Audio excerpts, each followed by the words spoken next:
जेव्हा मी लहान होतो तेव्हा मला मोठी व्हायची घाई होती आणि मी आता मोठी झालो, जिम्मेदार झालो, तर मला आता खरंच वाटते की माझं लहानपणच खूप चांगलं होतं. काल होता 15 ऑगस्ट आणि प्रत्येक मुलगा मुलगी त्यांच्या शाळेला जात होते आणि ते पाहून मला माझ्या शाळेची खरंच काल आठवण आली. मला पण वाटत होतं की किती चांगलं झालं असतं शाळा चालू आहे असलं तर. असो, तो 15 ऑगस्टचा विषय झाला आणि आता उद्या आहे पंचमी. आणि पंचमी म्हणलं ना, मला पहिल्यांदा एक गोष्ट आठवते की ती म्हणजे माझी आई.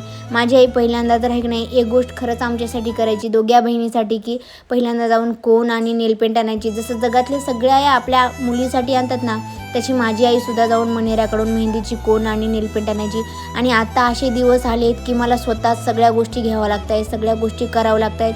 आणि मी आता घराची एवढी रिस्पॉन्सिबल पर्सन झाली आहे ना, की कोणती गोष्ट असेल तर ती मलाच करावी लागते. म्हणतात ना, बाईलेकीला पिस्सा वगैरे घ्यायचा असते, ती गोष्ट मला करावी लागते. मी एवढी कशी मोठी झालो, मलाच आज ही गोष्ट कळत नाही. खरंच दिवस कसे गेलं कळलंच नाही.